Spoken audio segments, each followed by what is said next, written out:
जननी जन्मभूमि स्वर्ग से महान है, जननी जन्मभूमि स्वर्ग से महान है। इसके वास्ते ये तन है मन है और प्राण है, इसके वास्ते ये तन है मन है और प्राण है। जननी जन्मभूमि स्वर्ग से महान है, जननी जन्मभूमि स्वर्ग से महान है।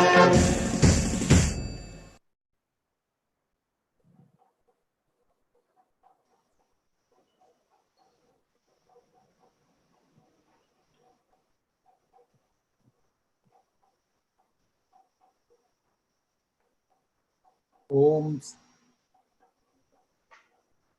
Sri Guru Vyo Namaha. Namaskaram everyone. I am Gopal Rao from International Institute of Vedic Sciences, Risivatika. I welcome everyone to Dr. Vedavyasa Memorial Online Lecture Series being conducted by International Institute of Vedic Sciences, Risivatika, and promoted by Vedavyasa Bharati Trust, US CEFI, and Yoga Brotherhood of America with the blessing of our Pujya Guruji, Dr. Vedavyasa. Let's start this session with a short prayer by Sri Ranganayaki.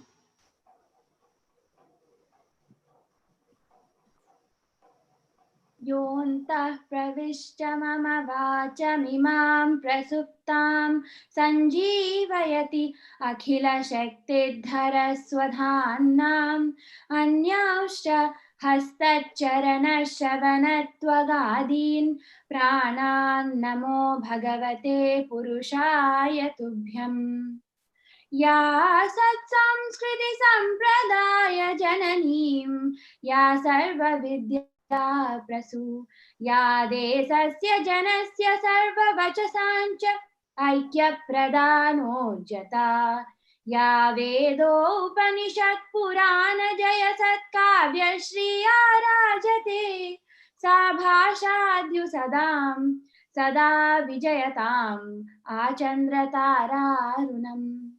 रत्नाकराधौतपदा Himalaya किरीटिनीं ब्रह्मराजर्षिरत्नाभ्यां वन्दे भारतमातरम्, वन्दे भारतमातरम्। That was wonderful. Thank you, Ranganayaki. So, happy Independence Day to everyone. So today is also Sri Aurobindo's birthday. Recently, while watching our Pujya Guruji's talk on Aurobindo, came across very interesting story. During the independence movement, he was put into jail and implicated in the famous Alipur bomb blast case. During his solitary confinement, he was reading Vedic texts, Upanishads, Bhagavad Gita, and many other texts.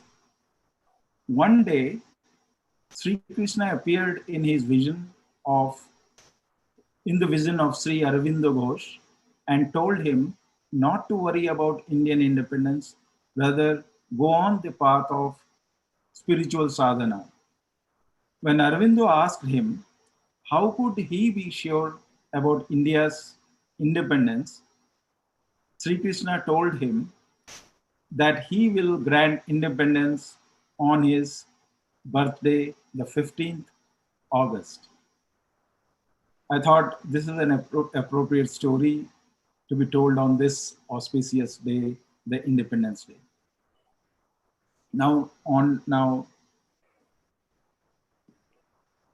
So today we have with us Shri MVR Sastry Garu, the speaker of the day.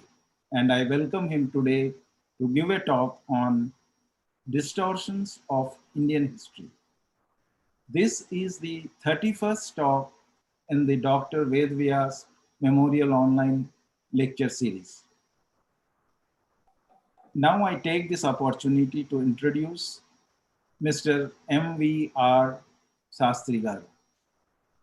Sri MVR Sastry is a senior journalist with 45 years experience and senior most editor, having worked as editor of AndhraBhoomi Telugu Daily for 23 years, 1994 to 2017.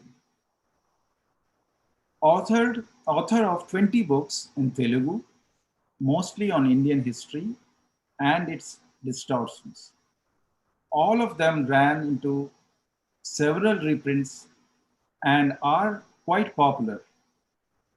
The book Yedi Charitra, tracing glaring distortions of Indian history from ancient times till the fall of Moghul Empire, was adjudged as the best research in Dravidian language by Dravidian University. This and 1857, focusing on the first war of Indian independence, were translated into Kannada. Asalu Mahatmudu, biography of Swami Sraddhaanda, was translated into Hindi. In over 4 decades of journalistic career, penned hundreds of editorials, special stories, and ran 2 popular columns, Unnamata and Weak Point. Shri MVR Sastry Garu is a staunch nationalist and a proud Hindu. Now I invite Shri MVR Sastry Garu to deliver his talk. Sastry Garu, it's all you can. Sri Gurubhyo Namaha. Namaste. Independence Day greetings to you all. On this auspicious day, I am happy and deem it a privilege to take part in Dr. Vedavyasa Memorial Online Series lectures. In fact, the very name Dr. Yakirala Vedavyasa invokes fond memories in my mind. My interaction with him was limited. In fact, I met him only once or twice. But I received his love and grace in abundance. He used to bless me with his telephonic talks often and used to give me a lot of guidance and inspiration. Dr. Vedavyasa Garu is a great visionary, a modern Rishi, and an excellent preceptor and outstanding Sadguru. In fact, his teachings, his concepts and precepts, it may be difficult for us at this time because of our limitations. And in fact, I am sure his relevance would go more and more as we mature and time passes. So, with that blessed soul and great soul in mind, my obeisance to him, and I thank all the colleagues of Vedavyasa Trust to have given me this opportunity. I am asked to speak on distortions of Indian history. To count the stars in the sky would be an easier task, perhaps, than counting the distortions in Indian history. Because as we go into it, everywhere we find it, every page, every episode, every period, every concept, every conclusion drawn by these so-called official or court historians or histories written by the so-called giants who have grabbed the academic institutions and have been authoring textbooks, giving lectures, monopolized history writing, They have made a mess of history. As an editor, I was, in fact, I am a journalist. History is not my forte. I was drawn to it accidentally. When Dr. Murali Manohar Joshi was HRD minister in the government led by Atal Bihari Vajpayee, he made an attempt to correct the glaring distortions in textbooks of NCERT. Then all hell broke loose. The entire people who have been entrenched systematically, the so-called leftists and pseudo-seculars, all of them pounced on him. And then the situation was so irritating. I felt like making an attempt to know this, go into these distortions. Why are they so worried? And what are these distortions? I started this search in 2000. My first book, Yedi Charitra, dealing from ancient times till Mughal Empire, was published in 2000 year. Afterwards, my search continued. I have been writing books and books. As I am going into from ancient period to medieval period to modern period, so-called, everywhere I found distortions.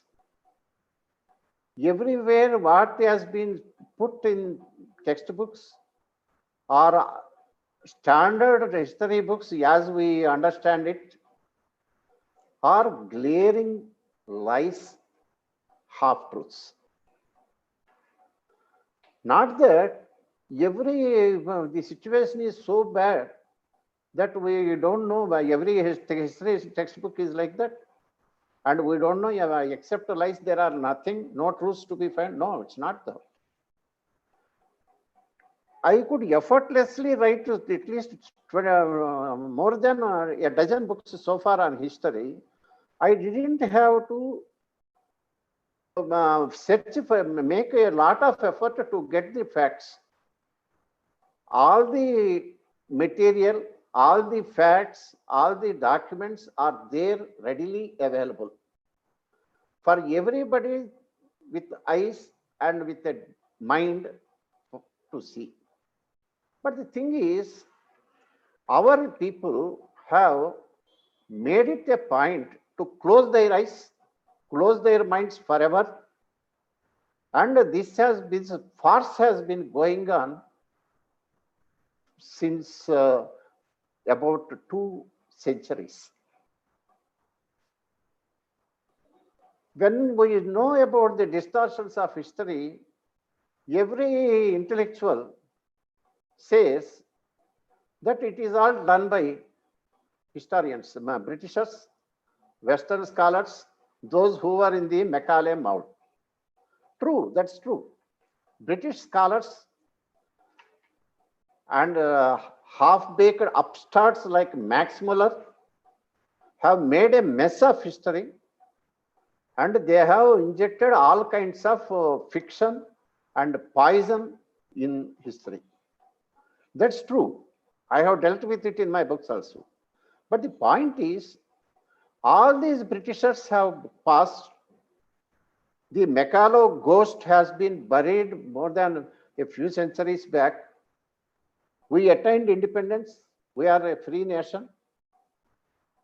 Nothing prevents us from correcting all those glaring things and then have our own national history. What is stopping it is our own resolve. We may ask what is the government doing? But before that, before we ask the government, we should ask a question to ourselves, what are we doing? Are we really concerned? Are we agitated? I'll give you an example. The whole country has witnessed with emotion and joyous tears to the laying of the doing of Bhumi Puja at Ayodhya by our beloved Prime Minister Narendra Modi. Everyone with a heart was surcharged with feelings. And the whole country has accepted and celebrated Rama and his temple that is to come up. The Supreme Court, the highest court of the land, has taken 10 years, more than 10 years, carefully went through all the records and accepted the claim or the fact that a grand temple used to be there in Ayodhya many from time immemorial, and the temple was constructed at the exact birthplace of Sri Ramachandra. I think no sane fellow need have any doubt on that. Not only that, we have Ramasetu built by Rama. It is conclusively proved that it is man-made. The rocks used for Ramasetu were found to be 7,000 years old by scientific tests and international agencies. And studies done by specialists and experts based on the astronomical data mentioned in Ramayana and other facts arrived at the exact date of birth of Rama as 5114 BC. This tallied with the scientific tests and the age of Ramasetu.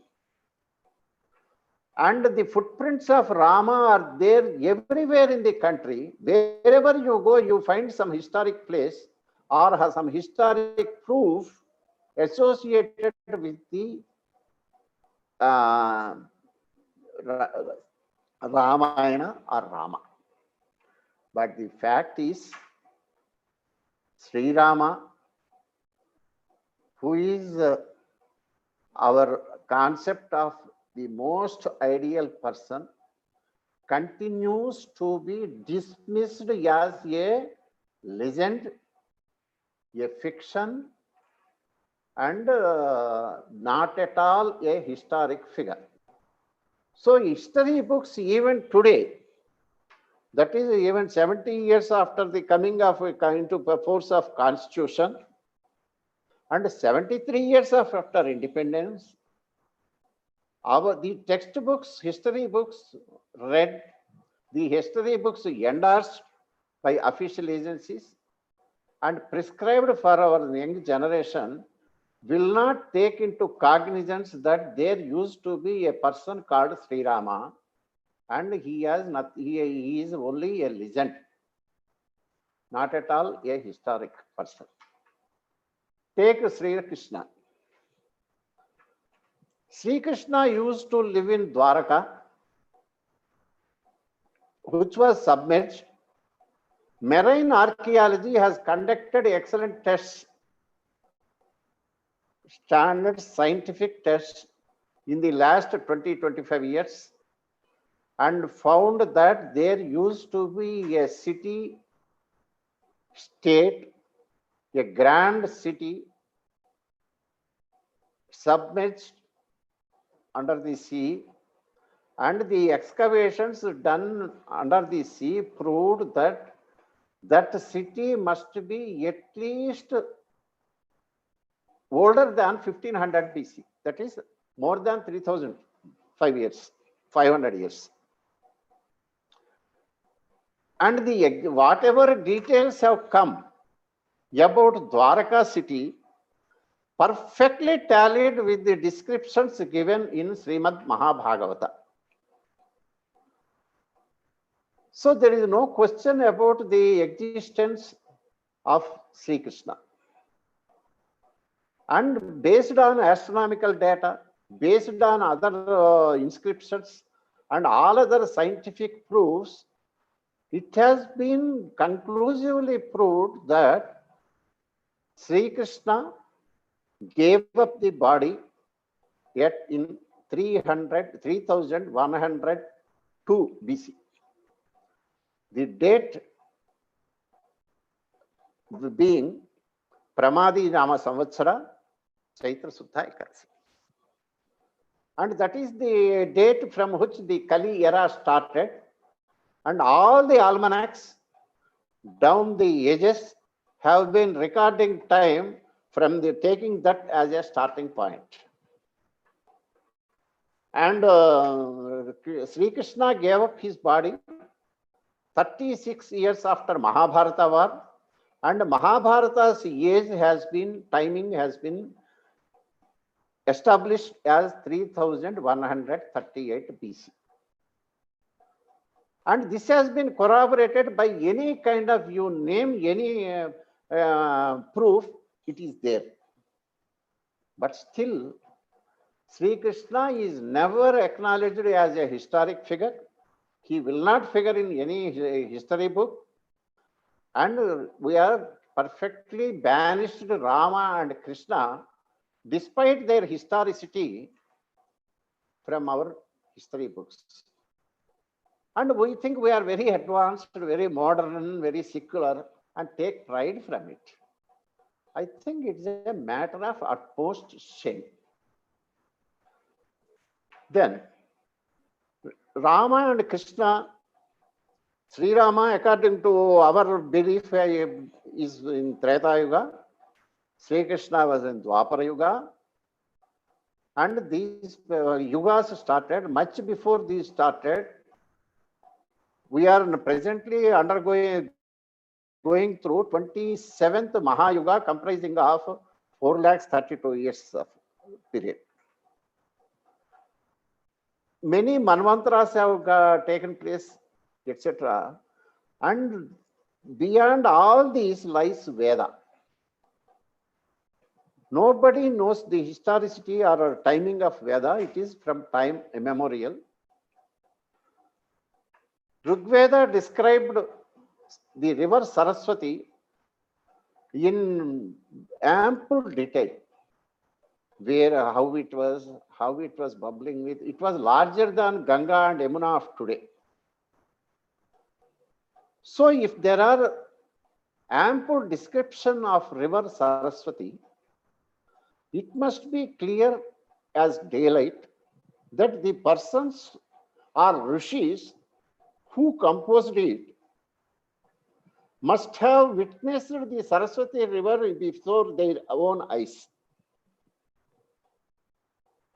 And science, modern science, geological tests, which nobody can contradict or question, proved that the river Saraswati has disappeared a few lakhs of years ago. Which means the Rigveda, which recorded and the existence of Saraswati river, must have been older than at least a few hundreds of thousands of years. That is what occurs to us, reasonably speaking. But the age of Rigveda has been decisively decided by an upstart called Max Muller as having been written in 1200 BC. That is only 3,200 years ago. And 3,200 years, that means Rigveda must have been written. Now that we know at least Rama was 7,000 years old and Krishna was at least more than 5,000 years old. According to these jokers, Rigveda must have been written after Sri Rama left the body and Krishna left the body and much after Kali Yuga has started. I think it is ridiculousness of the first order. Like this, there are so many, and this 1200 BC decided On what basis Max Muller has arrived at this figure? He didn't know. He said it was just my conjecture. It could have been 1200 BC, it could have been 1500 BC, it could have been 3000 BC. That was his statement at some point. So without knowing anything, he decided, and we are accepting it as gospel truth. Then, this Rigveda, not only about this age of Rigveda, Max Muller and others have made a bigger mischief. They said this Rigveda was written by Aryas who have come from somewhere, from Central America or Arctic or everyone gave us some address or other, and it has been floated that there used to be an Aryan race. They have come from somewhere. They have invaded India. They have killed all the aboriginal people. They killed all civilization then existing, like Britishers have done when they went to America.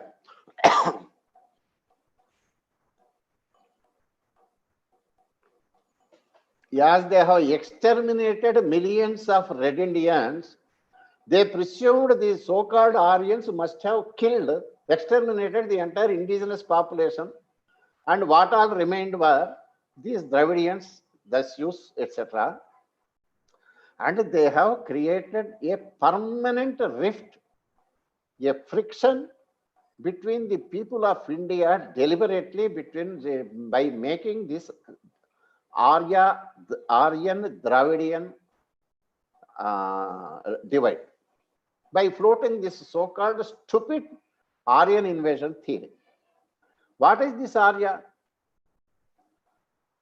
This, supposing, I'll tell you, we here in the meetings, public meetings, people will be addressing the audience as ladies and gentlemen. We use that word gentleman to denote some respect to the person outside and pay our respects or regard. But that doesn't mean, supposing a fool comes, attends hundreds of such meetings in a city or in a state or somewhere, and says that there in this city or state, there is a race called gentlemen. They address each other as gentlemen, and by addressing only themselves as a gentleman, they are declaring that all others outside these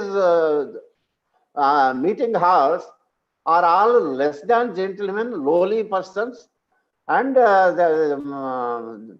throwing arm over them. And somebody makes such a statement. Will not anybody laugh at him, laugh at his madness? But this is what Britishers did, Max Muller did, because Arya was a term addressed as a honorific to denote a person of noble character, an ideal personality and upbringing. Sita Mata used to call Ramachandra as Aryaputra, and similarly Mandodari also used to call Ravanasura as Aryaputra. There is no evidence anywhere in Ramayana or anywhere that Ravana took exception to Mandodari calling him an Aryaputra because he is supposed to be a Dravidian. No, there was no such a record. And Arya was only a concept. Krunvanto Viswamaryam has been our motto from so long. And still, while we were aiming at making every entire mankind as Aryan, that itself shows that we have no racial prejudices, We never consider any human being as inferior. But the madness has gone to such an extent, this Aryan concept has taken root. Hitler has made a mess of it during World War II.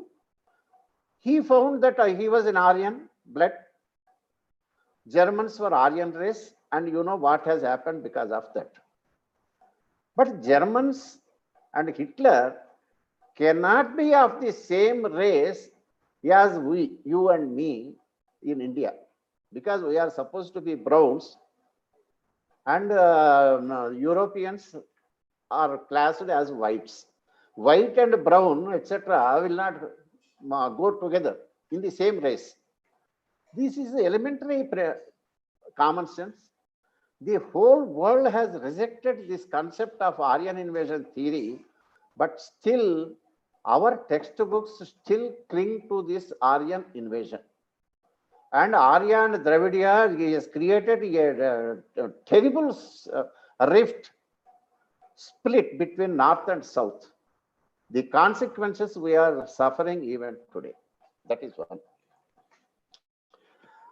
When you look at Indian history, as it has been presented by Westerners earlier with a purpose, and which has been accepted and continued as gospel truth by our motivated, pseudo-secular intellectuals or hypocrites even today in our history books. If you look at these histories, you get a feeling that India was from the beginning something like a railway station. It doesn't belong to anybody. Anybody can come in, stay whatever time he wants to, go whenever he wants. There are no people to claim as its own. Everyone is an outsider. And this has been drilled into our minds to such an extent. Now, we get the feeling, starting from Aryans, we are aliens in our own country. We are not original inheritors of this great country. We have no claim of our inheritance to its civilization. We are in the first place aliens because we were Aryans who were the first invaders. It was followed by Greeks. It was followed by Huns. It was followed by Scythians, and then afterwards Arabs, Turks, then Portuguese people, Dutch people, finally English people. So these Aryans that are our sacred ancestors have been branded as the invaders who ruined the country afterwards in the Vapor period, and they too were dubbed as invaders. By reading such fallacious histories, you get the feeling that in this country we never bothered about anybody. This country had no people who would stand by the country, who would protect it, who would defend it against aggressors. And any aggressor can come and we meekly prostrated. They came, they looted, they occupied our lands, and we meekly submitted. So this is the most spineless race in the world, most irresponsible people who lacked unity. The numerous kings we had no sense of responsibility. They were all quarreling. They were all indulging in warfares mutually and gave up the defense of the country to the winds. With the result, anybody can easily walk and occupy it. If you read these kinds of histories, you get a very poor opinion about our ancestors, about our past, and about our civilization, about our manliness. Supposing somebody, they take two instances. A person whose grandfather or great grandfather was a great freedom fighter. He sacrificed his all for the country, went to jail, sacrificed his properties, everything for the country. And he was respected by the entire thing. He had noble qualities and got very much respect and other thing. If your predecessor or forefather is of such noble qualities, you really feel happy, elated, inspired, and you will be proud of your forefathers. And even in your future actions, you will be constantly reminded, I am the progeny of such a great forefather, and I should live up to his image. Supposing, instead of that, somebody tells you that your forefather was a criminal, a ruffian, a dacoit who was jailed for so many offenses, and he was good for nothing fellow, and he had all the vices, and everyone had nothing but contempt for him, a lowly character. If you are presented with these traits in your forefather, you naturally feel very uncomfortable about him. You will be disgusted. You would like to not to mention about him, not to think of him. And even if somebody mentions him, you would be very, very eager to skip the subject and prove to the world that even though I happen to be the descendant of such a scoundrel, such a good for nothing fellow, still don't equate me with him, judge me with my qualities, because I am trying to be nice. So you would be disowning your forefather. So the same person, if he is proud of his forefathers, he would behave in one way. If he is sorry and has contempt for his forefathers, he would behave in a different way. India, happily, everyone living in this country, 130 crore people of India, has every reason to be proud of our ancestry, our great country, our great civilization, and our great history. The great heroes we produced. That is a fact, and this has been tarnished to such an extent that Indian history has been shown in the blackest colors by the motivated Westerners then and their inheritors, their successors even now. That is the damage being done to us as a nation. And in the process, every fact has been distorted.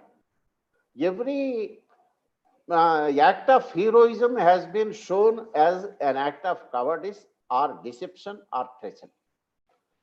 Take, for instance, the great Alexander the Great, the world conqueror.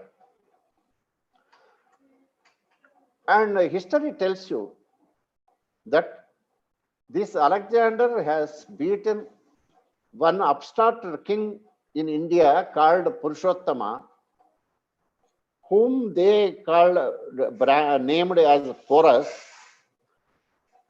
has the temerity to attack Alexander, and he was beaten black and blue in the war by Alexander.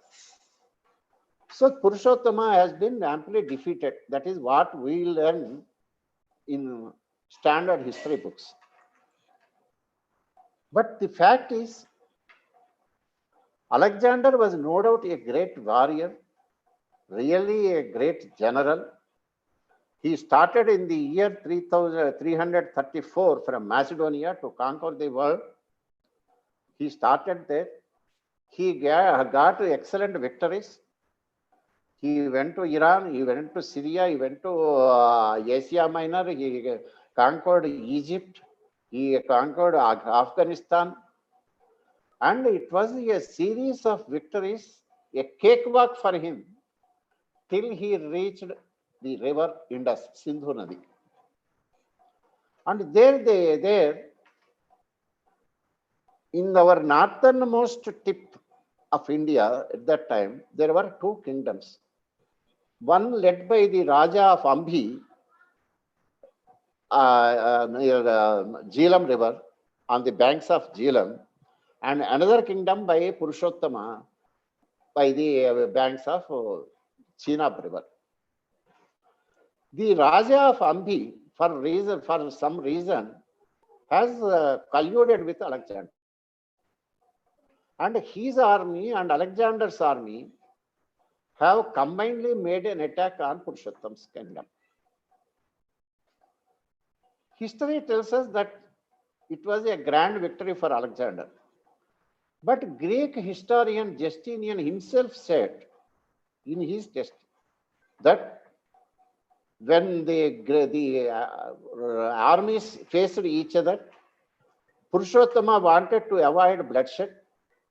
He made a grand offer to Alexander, why waste the armies? Let us have a single combat. You and I, let us make a duel. Whoever wins will be the winner.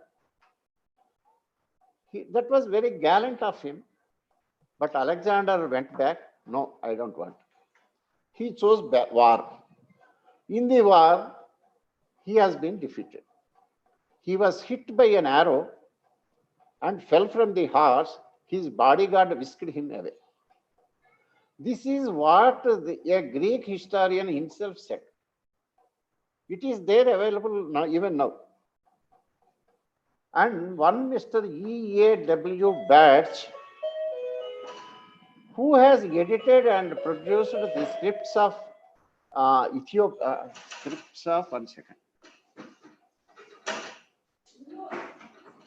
Ethiopia text.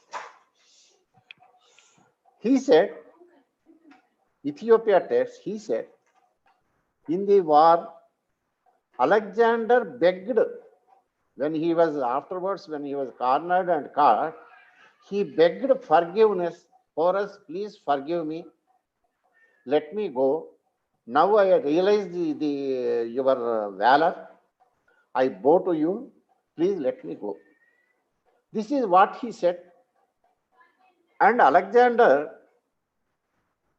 has given away extra kingdoms or dominions won by him to Purushottama as a gift and left. And he got such a drubbing in the hands of Purushottama that thereafter the soldiers of Greek soldiers of Alexander refused to fight, and he went back to his country in a heartbroken condition. In fact, didn't even reach there alive. This is what history tells. If only we are interested, we can as well acknowledge that we had a great fighter in our own country who could trounce the so-called world conqueror Alexander. If you tell this story, our present generation or any Indian will feel proud. But we deliberately, these so-called motivated historians, make those valors and acts of chivalry, something to be hidden, to be buried and painted in the worst possible colors. Then, take for instance this. Then you come to another great general, a world-class general called Ghazni Muhammad. Ghazni Muhammad Ghazni Muhammad. Hey.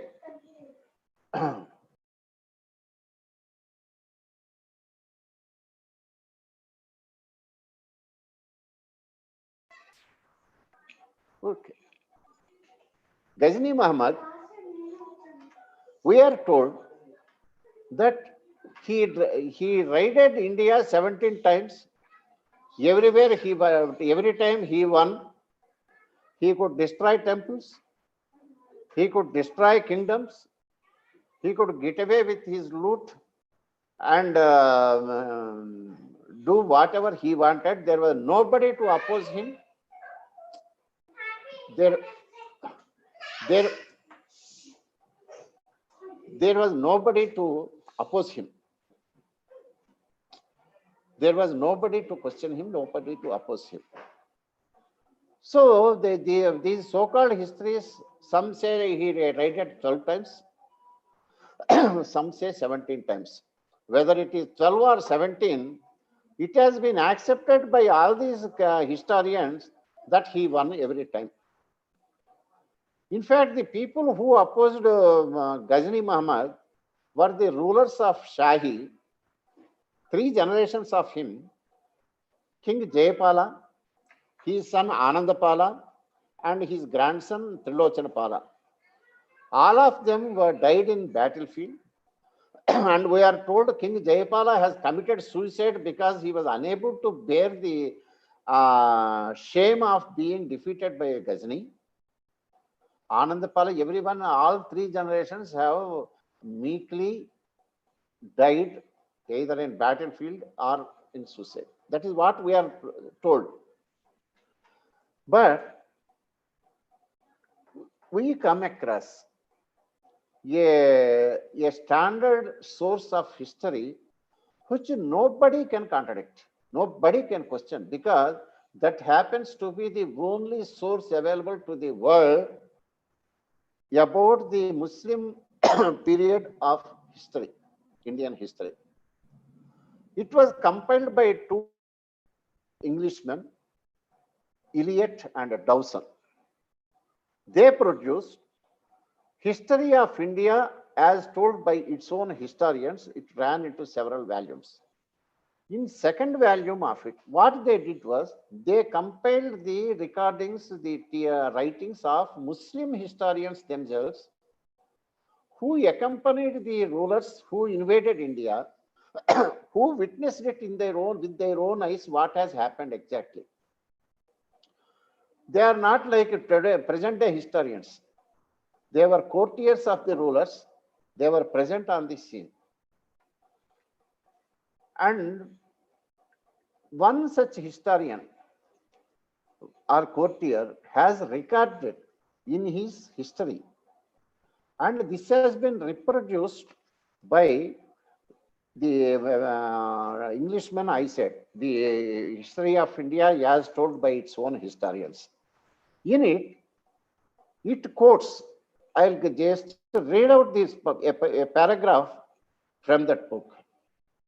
It is a letter written by a Hindu king called Anandapala to Ghazni Muhammad. That a Muslim historian is quoting that letter. In that, the Hindu king Anandapala said, I have heard that the Turks have invaded your dominions and have spread over Khorasan.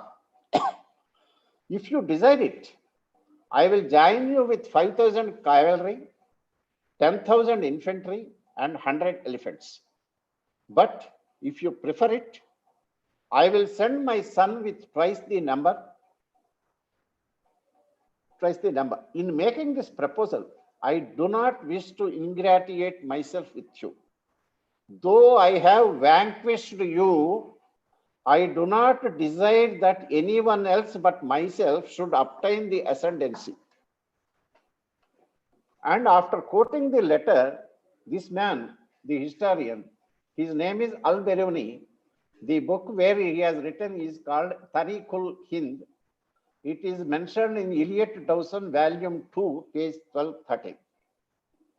After quoting the letter, he says, Al-Biruni says, this letter which Anandapal wrote to Amir Muhammad, that is Ghazni Muhammad, at the time enmity existed between them is much to be admired. What does it tell them? That our Hindu king has trounced him many times, and he is telling, bloody fellow, I have defeated you many times, and still if at all somebody should finish you, it is me. Okay, you have ran away from my country, but it seems you had trouble with your neighbor in your place. I took so much pity on you. If you want, I will send my army to you for your defense, he is saying. This is, nobody can question the existence of this letter or the historicity of it. This will blast the entire hypothesis that Ghazni Muhammad has been the unquestioned victor of all his battles. But still, we refuse to see reality, and our history books will not make a mention of it. And I think we are running 1 hour is the time mentioned to me, not much time left. So I would like to, because this is an unending subject, I would like to draw to a conclusion with something. We are told that Indians have been no martial quality. They are good at thinkers. They are good at writing books or philosophy. But when it comes to military might, when it comes to defending their empire, they are useless. That is the impression they get. We are fed that impression. But the fact is that, to say it simply, in the whole world, if there is one race, one country, one nation, which can be called as a world-class leader in military might and in Chatra, it is Indians. You may have heard about so many European histories, but all of them pale into insignificance when you compare them with the might of India and Indians and their kings. You may ask how we can say that. Muhammad Prophet died in the year 632 AD. Within 10 years of his death, Arabic armies have spread at all corners, and they have occupied country after country and kingdom after kingdom. At that time, there were two great empires, Byzantine Empire and Sassanid Empire. Both of them collapsed before the might of Arabs. Then Palestine has gone, Syria has gone, Iran, Iraq, like that. In almost, and Egypt, the ancient civilizations of Egypt, Babylon civilization, all of them have collapsed like pack of cards when Arabs invaded them. All those countries have been quickly, though they had great past, great culture. Even Turkey has changed beyond any recognition. All those countries have been Arabicized, Islamized. Their language gone, their culture gone, their religion gone. So in the three continents of Asia, Europe, and Africa, wherever they spread, Arabs were unquestioned victors. And that invincible, and then it emerged as the greatest military power in the world at that time. And that greatest power of Arabs, those Arabs, they have reached Indian borders within 10 years after, less than 10 years after Muhammad's death. In 636 AD, they made the first attack on the port of Thana near Mumbai. So their attack started, mind you, on 636 AD. When could they occupy India as a whole? In the year 1206 AD, the Delhi Sultanate was established in Delhi. That means they have taken 570 years to reach Delhi and to occupy large parts of it. Which means, and the great army, they have spared no effort. They waged so many battles. They resorted to all kinds of terror, which they have resorted in elsewhere in the world. But still, they could not do anything. And it took them 570 years. That means Indian kings, Indian armies have fought so valiantly for 570 years, and they could, and Arabs and Turks could not do anything to them. That is accepted history. But we are told that we just collapsed. We collapsed when? After Prithviraj was killed by Muhammad Ghori in the year 1192, in the Battle of Tarain, by fraud, by deception. And I think all of you know the history, how Prithviraj and the entire country of even Arab, Turkish historians recorded that all the kings of India have joined together, sent their armies for the aid of Prithviraj. About 3 lakhs horses were sent to the battlefield. But still, he was cheated and resorted to cheap tricks. And at a time when all the army was in their camps, at dawn they were attacked, and almost so the great king Prithviraj perished subsequently in the battlefield. And afterwards, the Delhi Sultanate was established. So, do you come across any such heroism anywhere else in the world where a country could stop Arabs and Turks for as long as 570 years? Is there any country in the world, is there any civilization which was still untouched,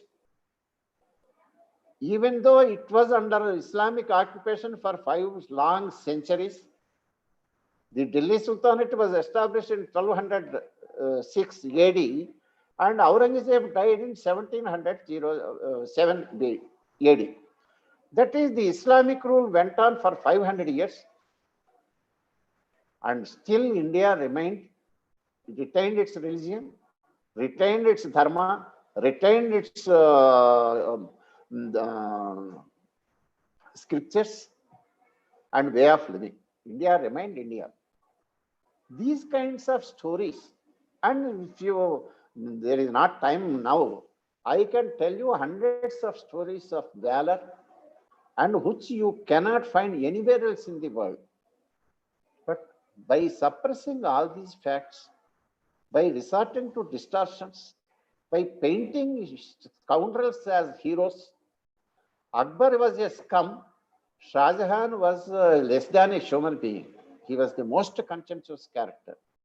They were presented as great lovers of art, the people who destroyed all culture and monuments and all temples, etc. They were presented as the great builders.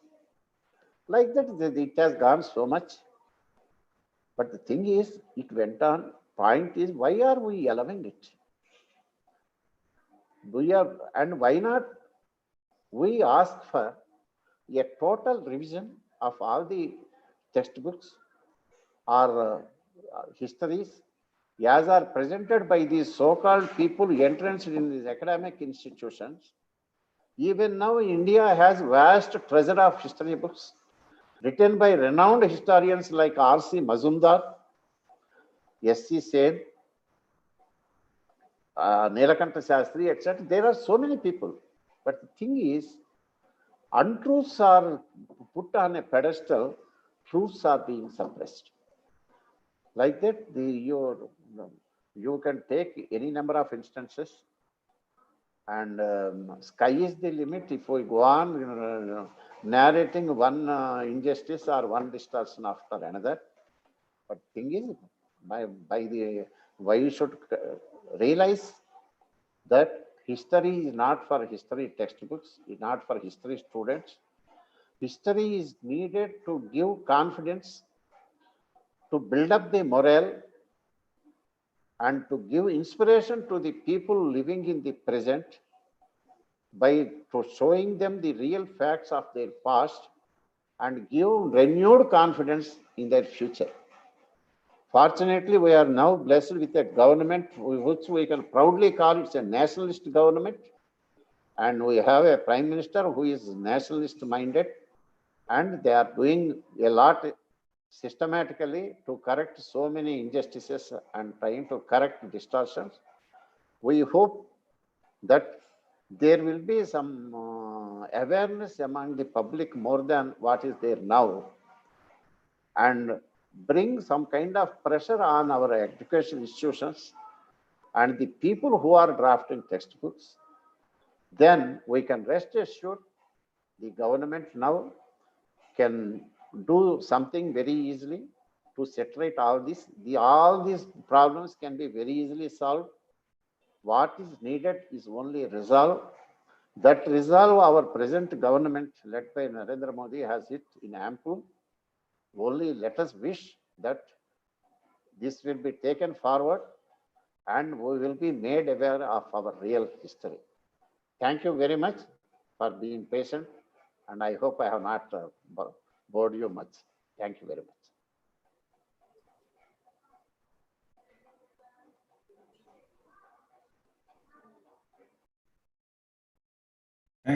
Thank you, Sastry Garu, for that wonderful talk.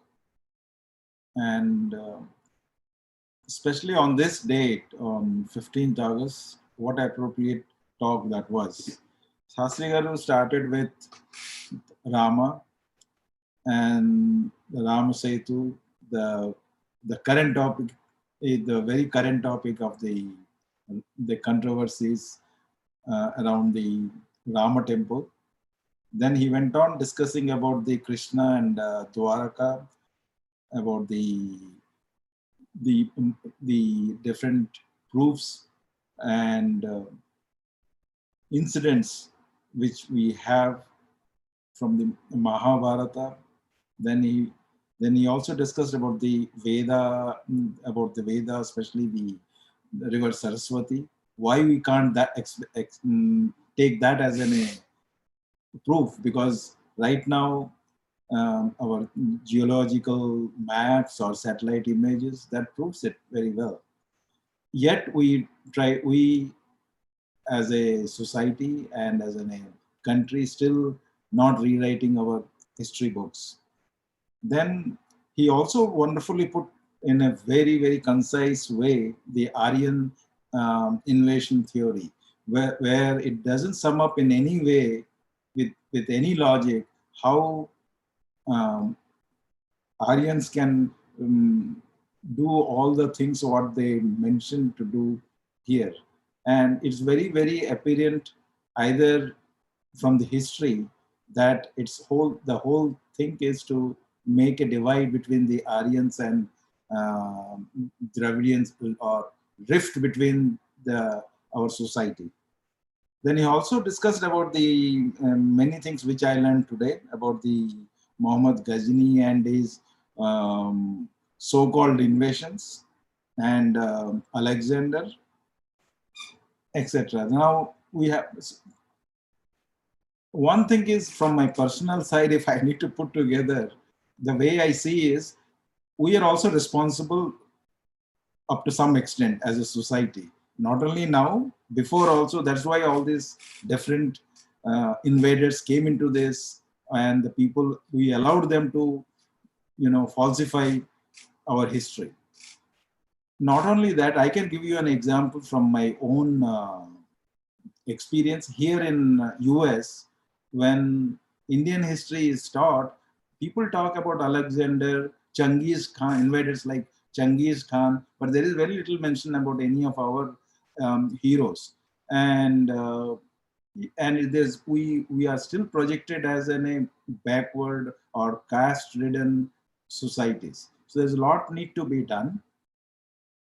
Before, as Sastry Garu decided, there are some questions on the chat room. I would like to put those questions to the Sastry Garu. One question from our viewer is, so I'll read the question as it is. You have thrown light on a lot of historical facts from our history. Can you please give us a reference of Greek historian who spoke about the war between Purushottama and Alexander?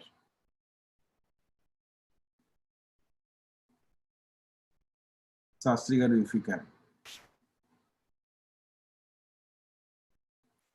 I think you are in mute.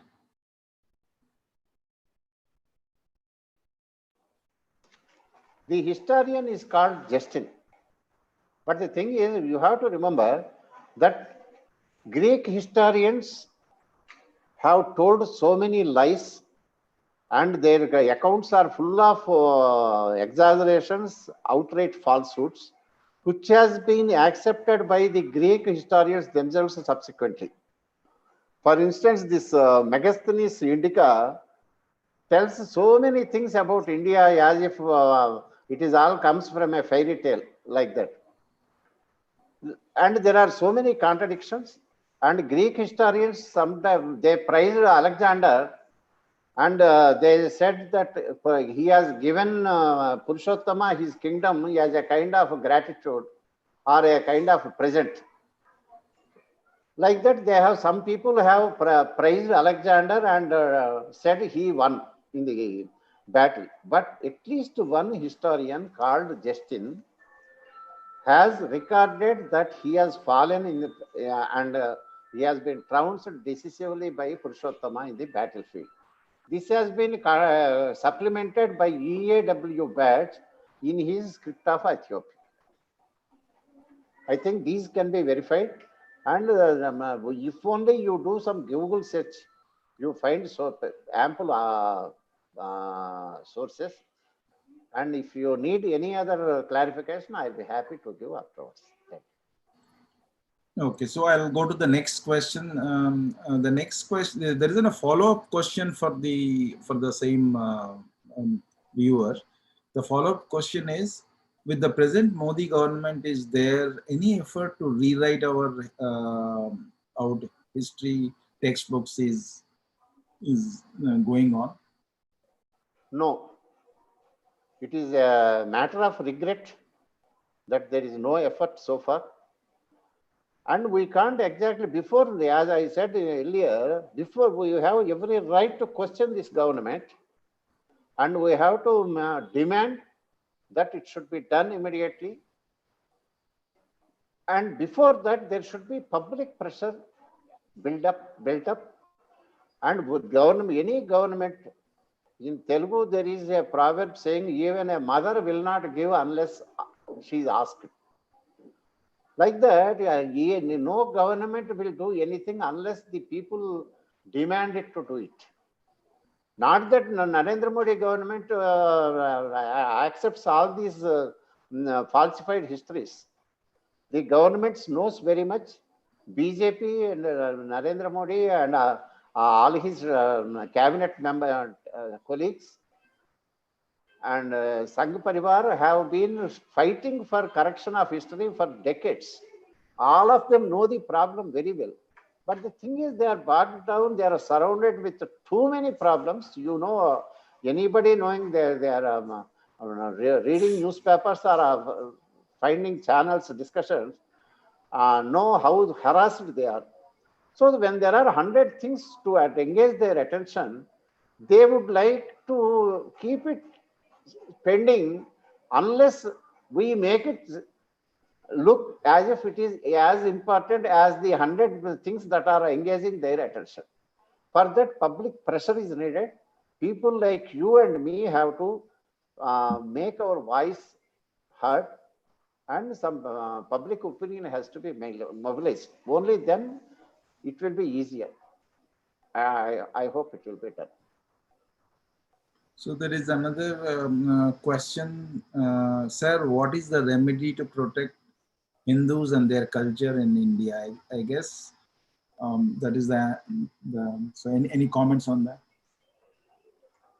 Hindus, first of all, we have developed what in Islam, there is a class called dhimmis. That dhimmis means Islam demands that a person who will not accept Islam has to be put to the sword then and there, or you have only two choices, either accept or get killed. But they also had a provision to allow people to live as non-Muslims if only they pay some tax called jizya or something. They are called second-rate community called dhimmis. We have lived for so long under Muslim rule as dhimmis, and this dhimmi mindset has set in our own minds. We even now today, we are unable to think properly. We are unable to get out of the so many ruses that were there, which have kept us in the dark. And even though there is politically, there is a very stable government, there is a very no-nonsense government and a prime minister, we are unable to think as Hindus. We are unable to make our voice heard. We are unable to muster up courage to say we are behaving like that. So problem is with the minds of Hindus. First of all, they have to summon up courage by knowing their great past, knowing their great heritage. That gives you enormous confidence. We have faced some similar situations thousands of times. Every time we emerged as victors. So if only we know the past, we'll be bubbling with enthusiasm and we will get tremendous courage and conviction. So what Hindus have to do, if Hindu culture has to be protected is first to be proud of your ancestry, know your country, know your dharma, know your history, and then be prepared with by keeping your head high. That is what is needed. I think those some of those other questions are very similar to what has been asked before. So, International Institute of Vedic Sciences will be interested in association with you to rewrite the history books so that Gurukulas and like-minded institutes and schools can introduce this, because International Institute of Vedic Sciences, the core values and the charter is to revive our either the scriptures or the history in its original form. So definitely we would like to work with you going forward, and thank you so much. We'll be anxiously waiting for your next session. I think I would recommend the folks from our institute to be a little bit longer, because I felt that it is a very short, given we are talking about not 100 or 1,000 years, we are talking about distortion of history throughout yugas, right, from the yugas. Yes. So thank you, and really appreciate your talk, Sastry Garu. Thank you. Thank you very much. I'm happy. So we would like to thank the audience who have joined us live on Rusi Vatika YouTube channel, and request everyone to subscribe to the channel for the latest updates of all the future talks as a part of Dr. Vedavyas Memorial Online Lecture Series. Before we take your leave, we would like to inform you about tomorrow's talk on Mystery of the Mystics of East by Dr. Pankaj Parekh.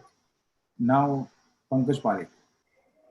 we take your leave and we will meet again tomorrow at 8 p.m. IST. Namaskaram.